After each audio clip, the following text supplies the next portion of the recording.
with. Holy Prophet ﷺ said, Almighty Allah loved those people, those who are soft-hearted. And the Jannah, paradise and the heavens, has been made forbidden for those people who are harsh-hearted. Abdullah ibn Mas'ud narrates from Holy Prophet, Hurrima alan nari kullu hayyinin sahlin qareebin minan nas. He said the hellfire has been made forbidden for those who are mild and soft-mannered.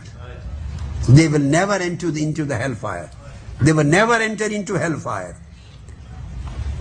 And those who are even-tempered person, and the people who is close to people, those who are very soft and kind, and people feel themselves close to him.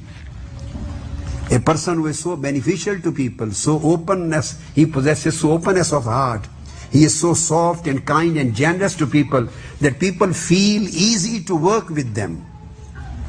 People feel very happy to be with them, to sit in their company.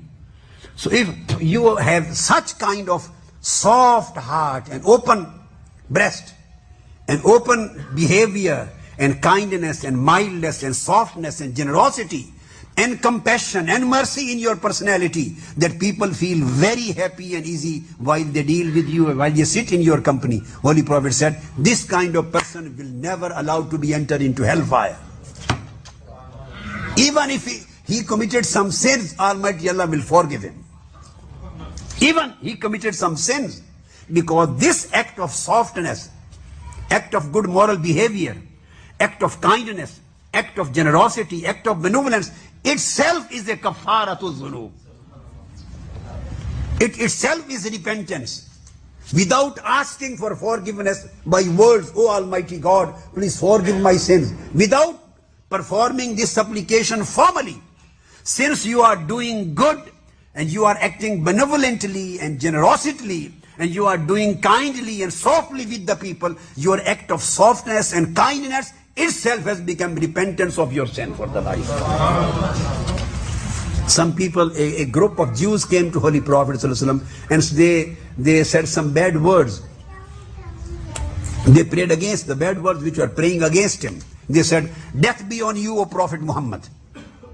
Hazrat Aisha radiallahu ta'ala anha, his holy wife, was sitting next to him. She wanted to reply them in the same way.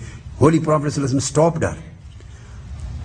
As Aisha herself reports the hadith, he stopped her. She says, Ya Aisha, inna Allah rafiqun yuhibbur rifqa fil amri kulli. O Aisha, be soft. Even in reacting, be soft. God is very gentle and kind and very soft. And He loves all those people who are gentle, kind and soft in everything. Even to your enemies.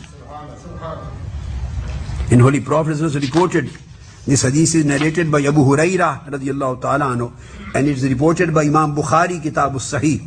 Holy Prophet ﷺ mentioned that there was a man in the old days, he was a merchant, and he used to give people credit, loans.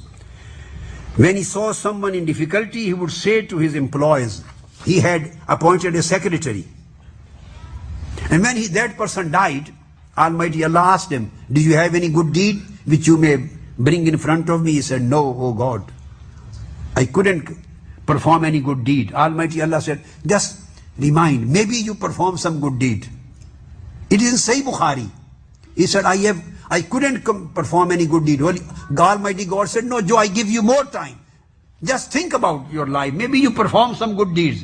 He said, I haven't performed any good deed except that I used to give the loans and credits to other needy people, and I have a young servant, my secretary, and I used to, after loaning the money to people, I used to send him to collect the money from them. He said, and I would say to him at the time when I used to send him to collect the money, I would say to him that take that which is easy for them to give back and leave that which is difficult for them to pay. And overlook them.